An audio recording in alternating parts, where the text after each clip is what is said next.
नमस्कार शेतकरी मित्रांनो, आज आपल्या शेतामध्ये आपण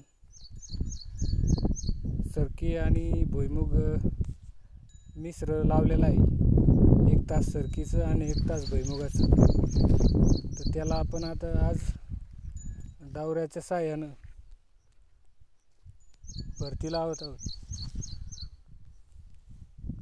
भरती लावल्यामुळं भुईमुगाला एक चांगल्या प्रकारच्या खाली भुसभुशीत माती असल्यामुळं खाली चांगल्या शेंगा लागतात भरपूर। त्यासाठी आपण ही भुईमुगाला भर देत आहोत। आणि या 2 तासातलं अंतर,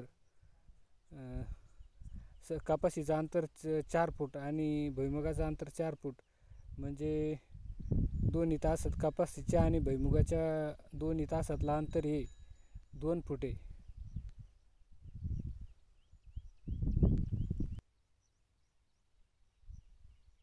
साह्यानं भरती लावून घेतलेली आहे। बघू शकता, आता इकडं आपण भरती लावलेली आहे, चालू केलेले आहोत आणि इकडं आपली लावायची राहिलेली आहे।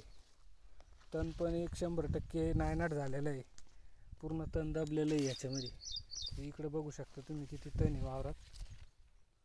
परंतु या डुब्याला आपण गोणी बांधल्यामुळं गोणी आडवी, त्यामुळे पूर्ण माती गोळा झालेली आहे आणि पूर्ण तण पण दाबलेलं आहे। आणि एक भुईमुगाला याचा चांगला फायदा झालेला आहे। आणि बाजूलाच आपला याचा प्लॉट आहे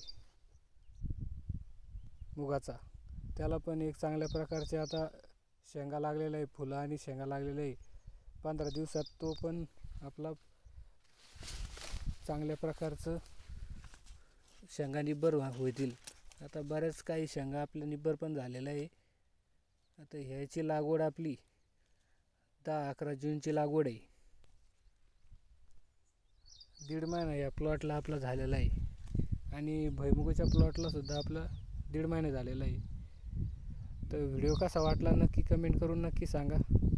भेटू पुढच्या व्हिडिओमध्ये, तोपर्यंत नमस्कार।